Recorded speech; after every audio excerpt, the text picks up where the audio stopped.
that's going to come out of your mouth.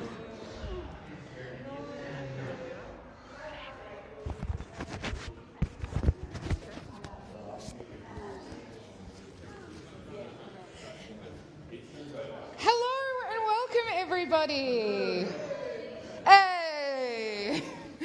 So we are, well, firstly I wanted to say thank you very much for everybody turning up and supporting the world in our words.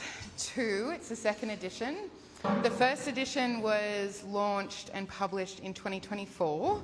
So this is from Go to Woe. I put the call out in October last year and it was pretty much done January this year. And unfortunately I don't have Shauna online, but hopefully she'll come. Shauna is an editor from Wild Child Publishing over in Canada, and she did an amazing job of editing and typesetting this book. So the only reason why we're really sitting here today is because she was such a whiz and highly professional woman when it came to putting this book together, because I anticipated it being launched at the end of this year, so that's kind of the timelines that we were working with. I wanted to also thank all of the poets. I know that we've got a couple online today, for trusting me with their work and trusting me with this book. We have Leon, who is here today, which I'm very excited about. But it is a huge thing, firstly, to apply to a book that, you know, I could be anybody and I could literally be fake, but I'm not, I'm real. And to submit your work, it takes a lot of courage in the sense of there's a vulnerability with it. There is a huge amount of like, oh my God, I've probably gone through hundreds of rejections. Am I even going to, like, what's the point? You know, you kind of get very disheartened. And a lot of the poets in this book either are first time or have had hundreds of rejections. And so it does mean something when you get a yes. And it's also validating. Like, there's been poets that have wanted to give up, and if they didn't have a yes from this book, then they weren't going to be poets anymore. So I think that's really sad, and I think that that's the beauty of publishing books like this, is that it also validates the poet as well. So I understand that Musa is from Nigeria. He is one of the incredible poets that's in the book. He does have to leave, so I just wanted to call out, I know we're doing things a little bit differently, but he does, because of the time zones, people might come and go into the meeting. So I just wanted to see if anyone had any questions for Musa about the book, so that if he needs to nick off, then he can, and we don't miss out on hearing from him. Hello, Musa. I am wondering, first, is this the first book that you have published poetry in? I'm not sure if the sound is working. Oh no, I think he's trying to unmute. Did you hear that, Musa? No. Is this the first book that you have been published in? Yeah, I think the sound is not working. Sorry.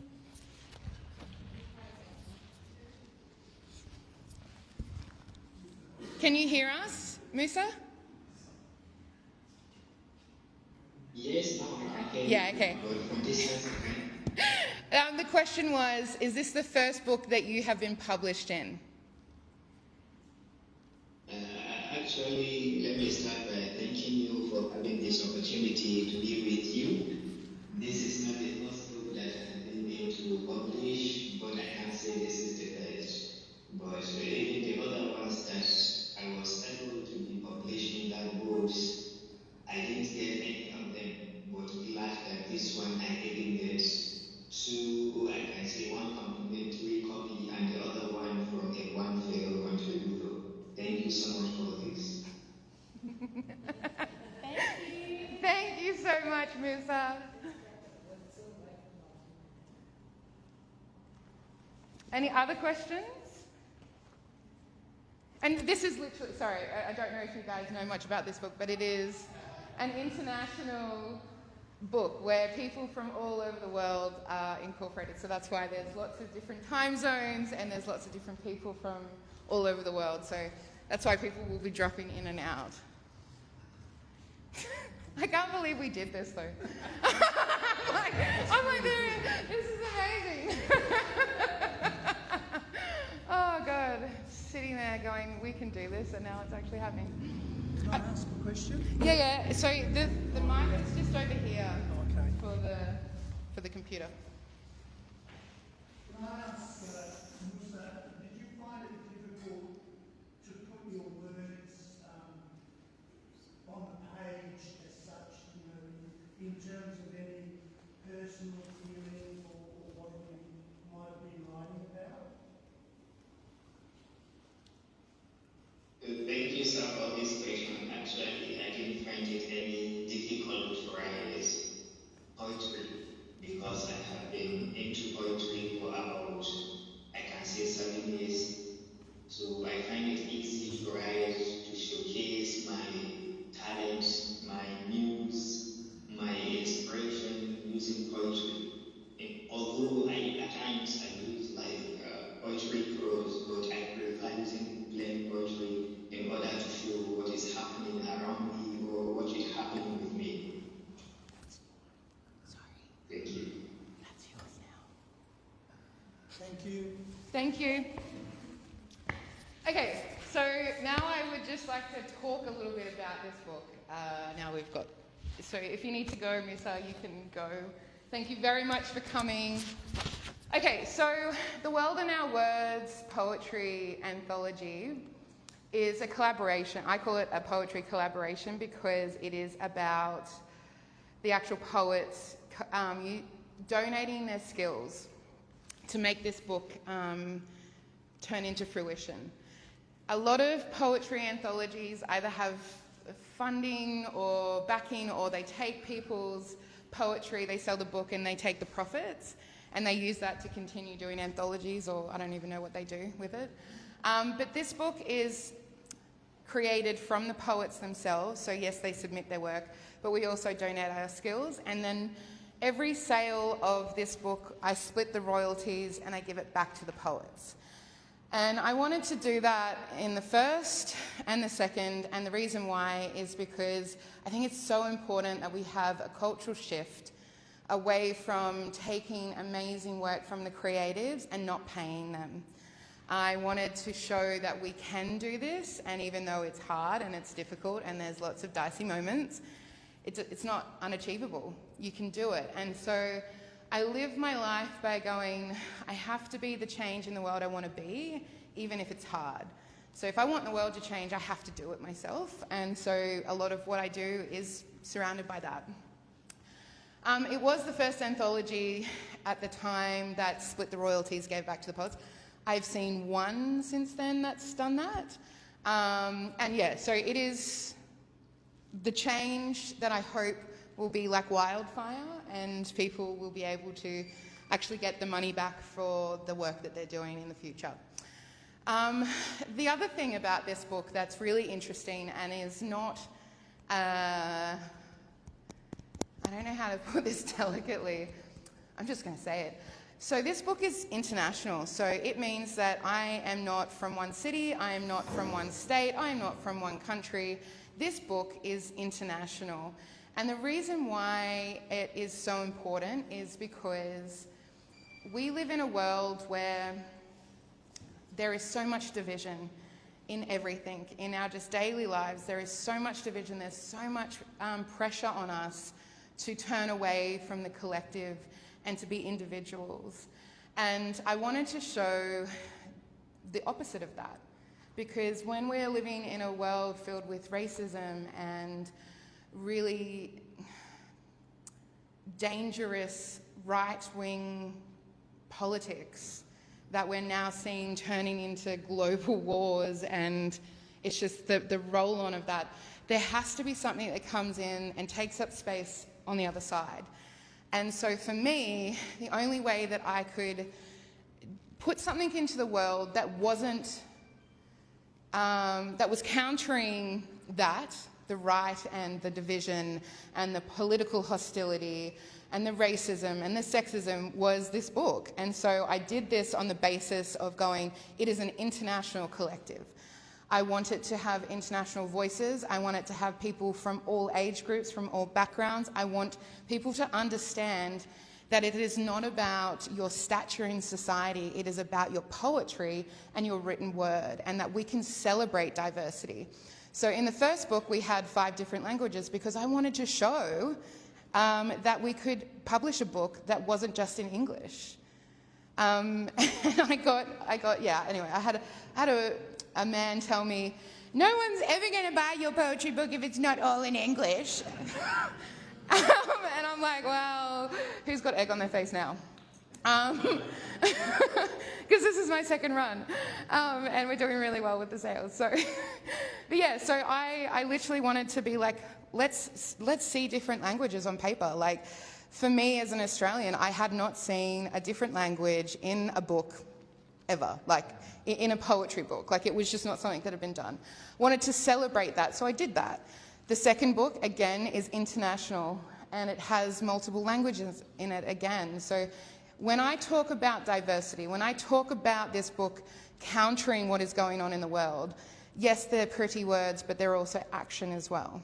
You know, and so the fact that we have people coming in on a Teams meeting from all over the world, the fact that this book has multiple languages, the fact that I do everything in my power to get the royalties, and I am still working on it, Musa, because because I'm not allowed to send money to Nigeria. So I've been having a whole thing in the background of trying to get him your royalties, and I promise I will get you the royalties. But yeah, so it's like it's all of it. It's making sure that my actions align with my words, and I think that's powerful. So we sold this for second edition out in 48 hours. The first print run was sold out in 48 hours, and I didn't have any money. And I sent an email to everybody and I said, hey guys, we're done. Like, I can't foot the printing bill. And they said, we will give you the money. And I said, that's so lovely of you. And I cried and was really overwhelmed. And I was like, shit, when you ask for help, people give you help. Who would have thought? And I said, how about I don't take your money, but what I do is after we sell the books and I send back the royalties, I will send back the printing cost to you of what you've given me. And everyone was like, well, you don't have to, but okay. And so I just was so overwhelmed at the fact that these poets like turned up and was like, you don't have money to do a second print run. It's really important that the second print run happens. We're going to give you that money so that you can get that. And that's what you're holding right now, is the books from that second print run. And I'm extremely grateful to the poets, but I also think that it shows that when things like this happen and they see the value in it, not only as them being published, but also the flow-on effect of like, we're actually making change in what we're doing and how we're publishing, and it's such an obscure and crazy thing, all of these ideas that I come up with, and they're just unconditionally supporting me, and then they're going, no, let's get this money and let's get this. It's just the most beautiful physical material way of showing exactly how special this book is. So, yeah. So that is the first and second book. Okay, so I'm going to hand over to Leon now. Okay. Yeah. Is this one working? Yeah. So this is for the live, which is on the phone. Yep, that's okay. And then we've got the computer at the back. Yeah, There's that's all multiple things going on. I open bits of paper because I have a terrible memory, and so I prefer to read, but it doesn't mean that I don't mean what I read. I sort of have to reflect because all of the things that Steph's put across is what I feel about too, that, you know, a lot of the time people tell you don't worry about it or you can't change anything, and we tend to sort of go away and go, that's fine, we can't change anything, but individually we can. And individually, the way we can do it is by finding other individuals that also want to make change and do something. And it might be a little idea or a little thing, or it might be something that develops into something really big. You just don't know. But just to sort of get on with what I'm supposed to be talking about, I recently saw the Elvis movie, and before Elvis went on stage, he said he still got nervous. And we do get nervous, and it's fine, it's a human thing. And by doing this, by getting nervous and standing up and talking to people, we get to share something between us. And I know you can do it on social media. I mean, we're kind of doing that now. But I like the human interaction, even though I get really nervous, I'm really shy, but I want that human thing. And I think it's very important. So we can share a song, a feeling, some words, whether we do it here or over coffee, in a presentation or conversation. This is what humans actually do. Well, maybe they will eventually program machines to do this too, but spoken word actually belongs to us. And we can say the stories or write them. No one can take them away from us, as long as we fight for them. And hallelujah to that. A collaboration is a wonderful thing. As an aside, when I first started doing art, which wasn't really that long ago, I'd go to exhibitions and I'd go to the artists, I really like what you're doing, you know. Would you like to have a cup of coffee so we can talk about your art? And they kind of almost frown and go, yeah, maybe, but I'd never hear from them. So I have this vision that collaboration is really important, whatever you do, but nobody seems to want to do it. Like, everybody talks about doing things, but they don't want to share stuff. So we need to do that. We need help from our friends. I mean, this is a classic example to show that people can do things together and get something done, and it's in the form of a book. Need to do something personal but together, and share a common goal, even in different ways, but together. Humans are forgetting that we belong together in communities. Togetherness works. It's not just a hippie idea. You know, the hippies are kind of gone, but they're still here. Now, Stephanie Rowe, for me, and I think for the others as well, has opened a door into a magic world of togetherness with umbilical cords that stretch across the globe, as you can see, and it helps us give up our words, our feelings, our fears, our love to others. And sometimes all we have is words. Now, Stephanie, she recently published an article online on Substack, and she called it "Poetry Belongs to Everyone." And she was saying in it, what I learned from Friendly Street, so Friendly Street is this other spoken word group that I belong to, and what she learned about courage, connection, and the cost of creative silence. The official Writers' Festival was cancelled this year, but in its place rose something beautiful, alive, an impromptu festival called Constellations, not the Writers' Festival. It's fascinating how quickly a community can come together when art is the heartbeat. That's what Stephanie said. And what I say to that is that one of the groups that featured at the festival was Friendly Streets, and that's been instrumental in supporting spoken and written word here since 1975. It started on the day of Gough Whitlam's dismissal on the 11th of November 1975, and so they've had 50 years of it. So I think I've got a wind up there. Shut up, Leon. Nearly finished. I would never say that to you, Leon. Anyway. I'm like, come on, keep going. Anyways, Steph goes on because she says, the reading from Friendly Street moved me deeply, so much that I'm still searching for the right words to describe it. It reminded me why these festivals matter. They're not just stages for reputational prestige. They're spaces where voices long unheard can resonate and be felt. And this is, I think, what World in Our Words is about. So, thank you. Thank you, Leon. Okay, so... Steph? Oh, thank you. Thank you. I realised that the whole thing that the Facebook Live didn't see me before, and I was like, oh, well, you can hear me, but you can't see me. I'm a ghost. So I just wanted to say thank you very much to Future Juice for having us today. Thank you, thank you, thank you, thank you. And for everybody online, it is a gallery, a contemporary gallery space in Adelaide, and they are wonderful. They have such diversity in, obviously they've got a poetry anthology being launched here, but they have such diversity in artists that come in here. They do lots of different stuff like runways and things like that. They're like very palatable in who they host.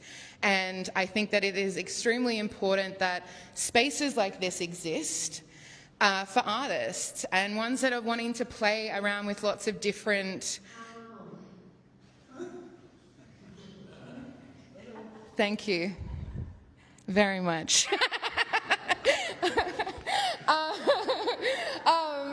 That was so... Maybe there is a ghost here.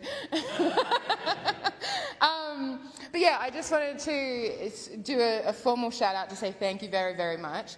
But I also wanted to then turn your attention to they're going to start a fundraising because they need funding to have this continue, which I think it should continue, and we should, not steal, but take some of the money from the billionaires and just have amazing art spaces like this. Like, can we just revolt it all? Because I think it's just unnecessary for people to have so much money that don't add any value to society, really. Okay, so Australian Cultural Fund is what they are going to be starting soon. It is tax deductible in Australia, so all of you people internationally can just donate money because you love us or you love them. Because, money's money. And you can get in contact with them by going to their Instagram, which is futurejuice.xgc. XYZ. There you go. I was so close. So close. Okay, so the next part that I would like to do, I'm really excited about this. You have no idea. I'm so excited. So, my husband, Jason, is a man who is very amazing, but he does not like the light to shine ever anywhere near him. Me and Tarika, actually, we asked if he would do, because he did a video for the first book, and we asked him very politely, didn't we, Tarika, if he would do a video for the second poetry book, and he said no. And then we got on our knees and we said, please do one, and he said, okay, fine. And so he has done an amazing video. So Jason, if you are online, hello, and thank you so much for doing this video, because I've watched it 3 times, and the first time, I ugly cried, I hyperventilated. And Jason's like, what do you think? And I just sent him a video of me, just being like, it's amazing. And I thought, okay, I've got it out. My sister was fine. And then I watched it another 2 times, and I didn't hyperventilate as much, but it was pretty impactful. So you guys are going to be the first people in the world to see this video, and I think it's really special. Thanks, Jason. Okay.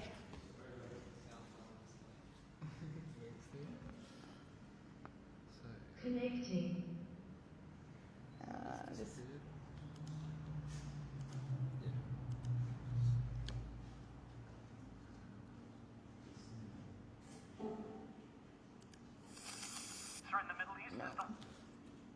No, it's going through my computer.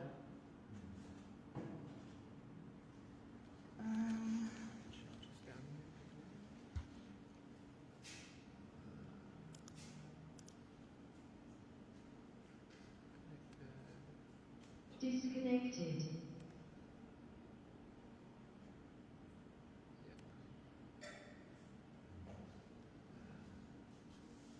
Connecting. Or expands. The sky at record levels, making for climate warming. During the Middle East as the war expands. The sky at record levels, making for climate warming unpredictable by year. All that's left is dust and rubble. All that's left is the smell of death. Hope has gone, flapped its wings, flown away, blown away, like the people and the bits of their lives. The land that knew no fences now is bound. Children torn from mothers and sacked around, defiled by those who could not hear song, that whistled through the earth while time passed along. That day, that night, I discovered legacy as something not kept, but as something deeply imprinted, like the Merskin vessels beneath lost sorrow, or the water that skims and scars between us. Maybe the answers shall not become immediately apparent or sent in a form that is easy to interpret, but should I remain still and to be muted, there is little chance of knowing just what could be possible if I should make the emotions. Sick of a spirit coiled in self-hate. There must be more to us than what we face. What happens if I end shame's lease? If I stop housing it in my body? My loop-sided smile fading and temples beating, and a clutching sensation of many fingers clawing, digging into my chest, wishing in this moment to share with you. When the world was still shining and bright to me, I plucked it from the branches of the tree of life. While my teeth pierced the flesh and cool, sweet juices dribbled down my chin, I didn't throw my head back in ecstasy. I held my breath. An abyss, an unmeasurable, unobservable sheen, alluded to only by deductions of interlinked polarities. In the pink city, pink, the color of sunset sky, when the stars are knocking doors, sun whispers goodbye. A king rust on a distant rise, with a sunken roof and hollow eyes. The road is straight, the land is flat, a term for every coming thought. The voices carry on, a bitter psalm, false prophet of the great unknown. My colours attract, sapphires, lace, velvet, all pushing at the back of my throat. Peristances withholding my freedom, want to spew forth the soft silky flow, pure white mixes among the rainbow juices. I have a lot of questions running through my head, lurking in the background until I go to bed, no sleeping as I contemplate and speculate instead. When I couldn't study my phone to capture the scene, nothing but smudges of shadowed ebony appear in the screen. Several leaves dim hinged and slid across glass. Dark black, life force possessed by emotion. But we are the only ones that can see. Let me be me until I choose to fall away. All the grey wrinkles of wisdom. Let me float away with the dreams, a place for all eternity. Let me be free. Let me be me. And maybe, just maybe she thinks, I too will learn to love again. Like a flower, untended, unloved, and alone, can break open the earth to find the light. Then perhaps I can too. The mirror offers a glimpse to weary souls of history gone by, and we dance together, you and me like a lover. When the mountain screams, when the stones fall down, we will go to her sharp edges, with braided sweet grass and clay jugs of wine and honey. The smile once again peaceful, the path gated by the moon. I heard and felt by you, the song of your love rings true.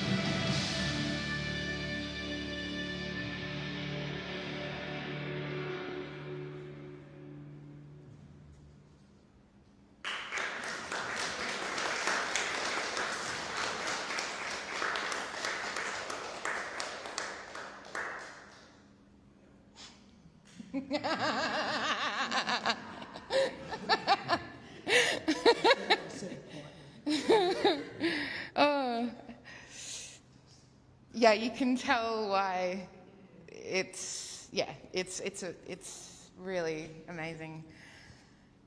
Yep. I also think that it shows that we can use spoken word and poetry in different ways, and we can use technology, and it's just, yeah, I just love playing around with creatives and creating stuff like this. So I'm very, very grateful to Jason. I really want to thank you, Leon, because today wouldn't have happened without you. And I... Well, thank you for thanking me. Yeah. I thank you all the time, and you're always like, I don't want any thanks, it's not about me. And I'm like, yeah, okay, just take it. Just absorb it. Be a sponge just for a second. Just indulge me. You are a remarkable man, and I'm extremely, extremely grateful that I have been lucky enough to meet you and spend time with you and discuss the world. And not only that, but I have been able to publish your work, which is incredible, and you have turned up in the most poetic way. I love the puns.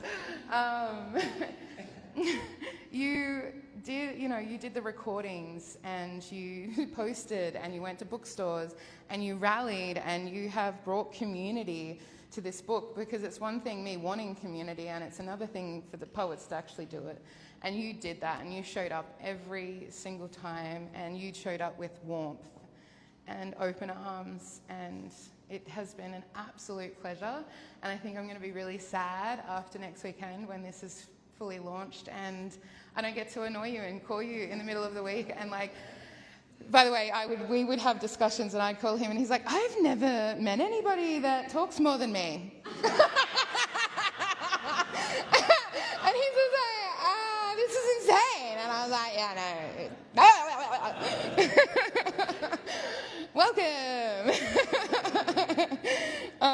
So it is like, you've made this so, like, I can't even put it into words. I can just feel it inside of my chest. Like, you are an incredible man. You're an incredible creative. I know that you do art and photography and music, and you're now a published poet, second time running. But you genuinely are the most amazing man, and today would not have happened without you. And these are your people. Yeah, they turned up for you, and that's a huge thing. You know, you have a lot of love in this room, and I'm deeply appreciative to everybody turning up and indulging me. But, you know, I know that you're all here. It's because of Leon, so thank you very much.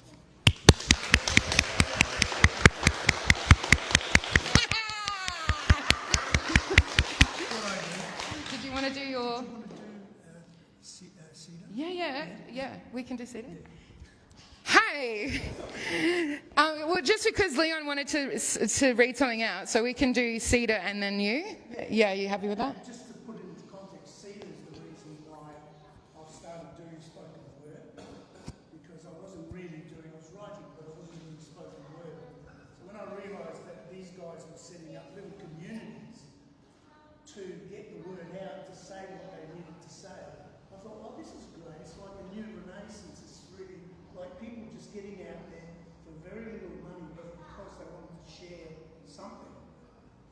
And so if it wasn't for Cedar, I wouldn't actually be here today doing this. And so I thank... Yeah. Cedar does a lot of writing and a lot of emceeing for the Drawing Swords group. And I think you've got something that you wanted to say. Yeah.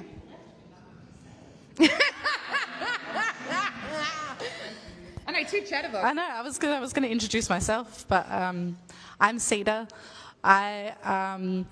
There's more context. You made it sound very kind and not nepotistic, but I am Leon's daughter-in-law as well. So we are family, but that is...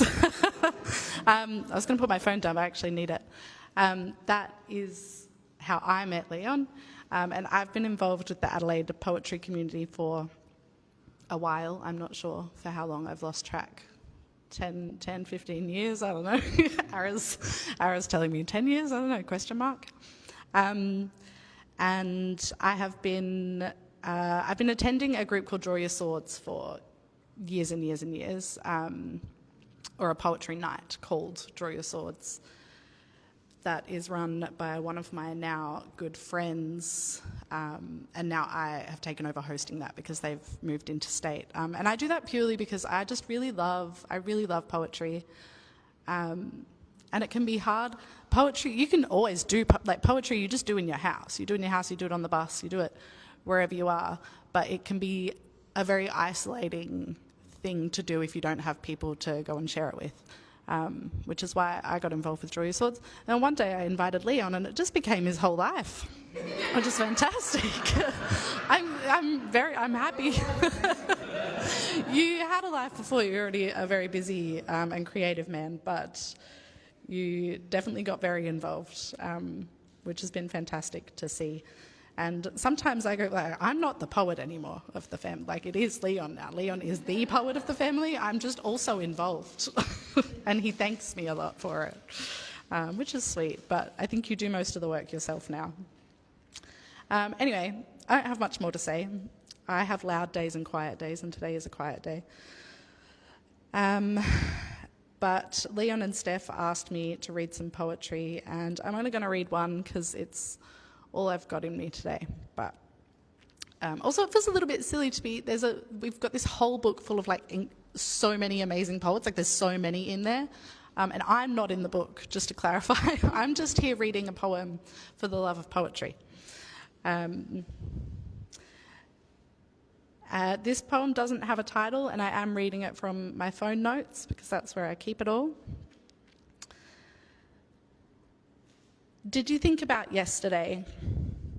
I did, and I thought of every day before and beside and below, in front and behind and simultaneous, that except the ones I forgot, because I think my brain maybe spilled open and the apples fell out, the plums, the berries, the figs, they're spilled, mangled, ruptured. I held fruit in my hands, then and now, mangle it in the sun, tear it apart, lacerate flesh with teeth. The juice dripped and drips down my palms, so does something else about the world. Traffic jams and fast walkers, and on the bus every head is bleeding with exhaust and exhaustion and the need to go to bed so we can wake up and pollute it all again tomorrow. Did you think about tomorrow? I did. And I thought of every day after that, except the ones that I will forget, because I think my body spilled open, spilled, mangled, ruptured, tore it apart, lacerated flesh with teeth, and the apples fell out, the plums, the berries, the figs rolled into the street. The street, lined with fags, tells me I am one. The street burned my feet, burns my tongue, the fumes of every morning's morning jam. Rancid fruit and slutty gasoline, ruptured bitumen tripped and trips me up. My knees bleed oil, and I mop it up with sand and a broom. Thank you. Oh, that was very loud. Thank you. I'm going to sit down now as fast as I possibly can, but I'm going to hand straight over, instead of calling Steph back up. Shall I just hand over to Leon? Oh no, Steph's coming. Steph's got something to say.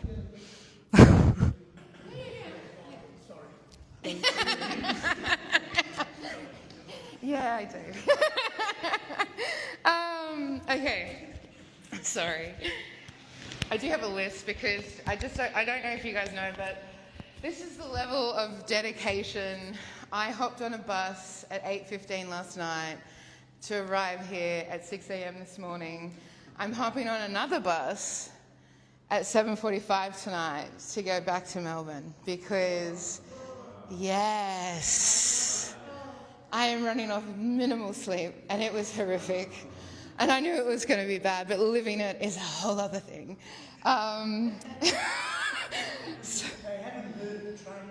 Yeah, we don't know what fucking trains are. It was just like, really? 11 hours?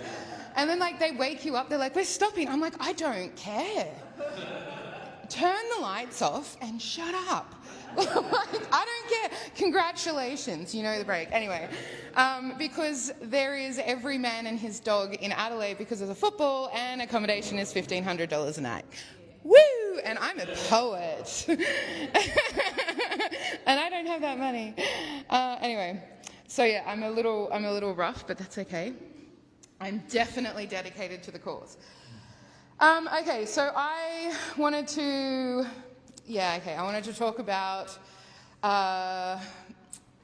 the concept of ideas, and the reason why I want to bring ideas and culture into this discussion is because I think we can all have self-doubt in our ability to turn up in the world, and sometimes we're like, oh, that's really hard, or I don't really feel like doing that, and I know that feeling, and I know that resistance, and I know that all the ifs that come through as a creative, like it's like, but like when you put all of those buts, or maybe tomorrows, or it's too hard, I'm not good enough, I don't know if my work's going to sell, who cares, doesn't matter, like like all of those stories, if we put them all aside and we have ideas and we just go, I'm going to action that, these are the things that can come out of it.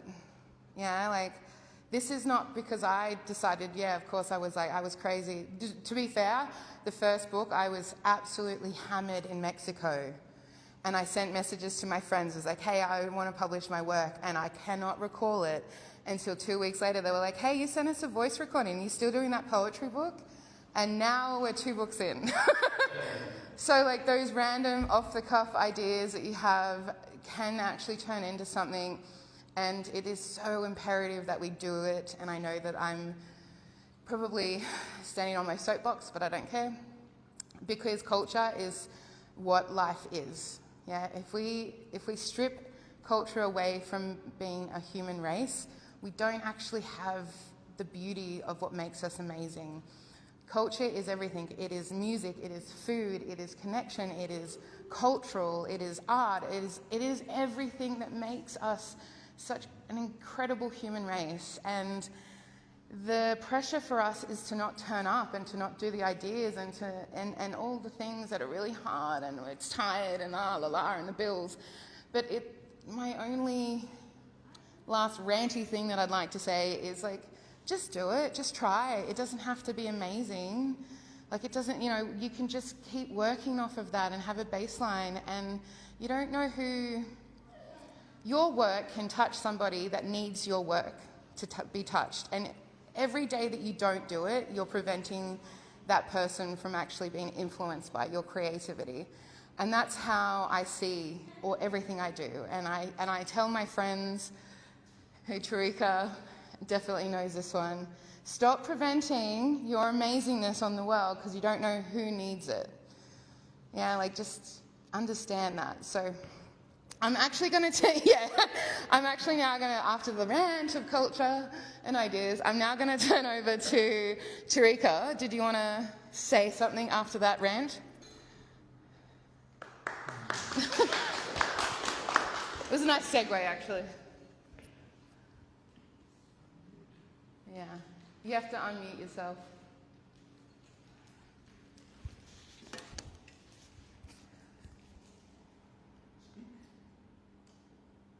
Yeah, just give him a second. No, not too techy. There you go. Hi, can you hear me? Yeah, welcome. Hi everyone, I'm Tarika. Steph and I have been friends for like 20 years. So I have the pleasure of, being pushed by Steph, well, a lot. Getting my ideas together to,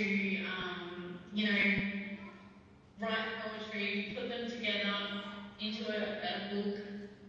I'm very nervous and I'm very out of my comfort zone because I didn't really have anything prepared to say. But I was a part of the first book, and I was very involved in this edition.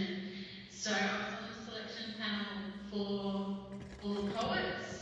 I've proofread the book, and I've also been working with Leon to do the spotlights every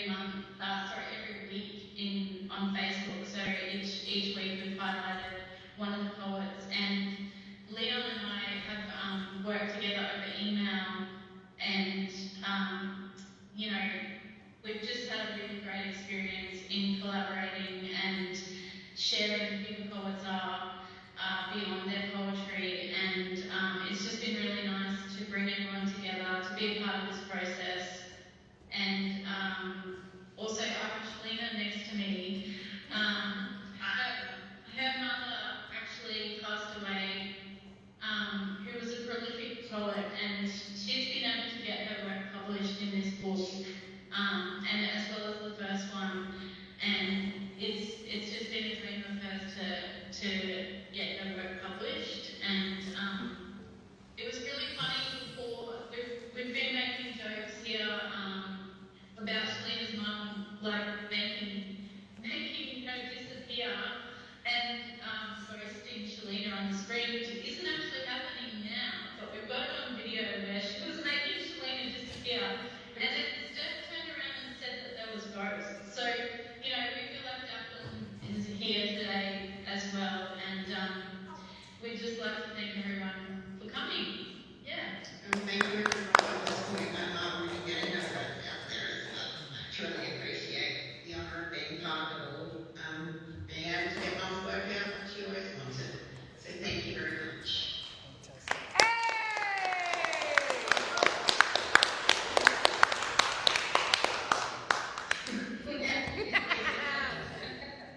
I'm so proud of you both. They're very they were very hesitant to do this. So I'm really proud of both of you. So proud of you. Thank you so much for coming and turning up and contributing. Yeah, so Shalina's mum, Jacqueline, is in the first and the second book as well. I'm really proud of both of you.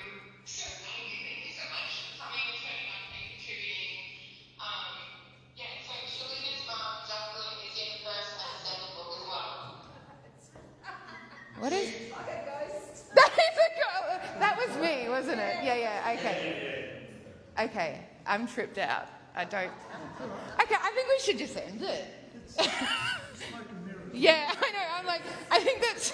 I don't know what was going on there. That's a bit freaky. Okay. Okay. Do we have any questions or for Shalina or Tarika? What are they doing? No. Do you have any questions for me or Leon? I can answer questions. Otherwise, we can close this and thank you all so much. We could just say congratulations. Yeah.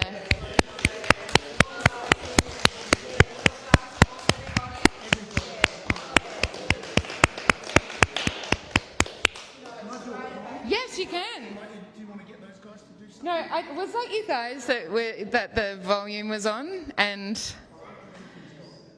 it was because I was coming through the audio. No, okay. That's all right. I want to do something. I don't even know how this thing works anymore. I don't know which way is up and down. Oh, keep talking. Keep talking. No, keep going. We thought we had like a magic thing going on because your lips weren't moving. Anyway, I've got something that I wrote a while ago and I think it's pertinent. It's called The Price of Petrol. 159, 170. It's going up, it's going down. No matter who lives or who dies, who eats or who starves, for us, it's just the price of petrol. Missiles shoot up across Mideastern skies. Propaganda uses all its tricks and lies. The wounded and dying in pieces are lying on battered ground, and we just fill up the car.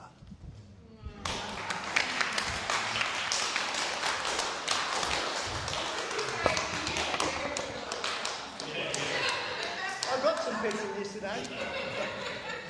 That's beside the point. Yeah, I know. Okay. Well, I think that we can close this. Are we all happy? Yes. Yay! Thank you!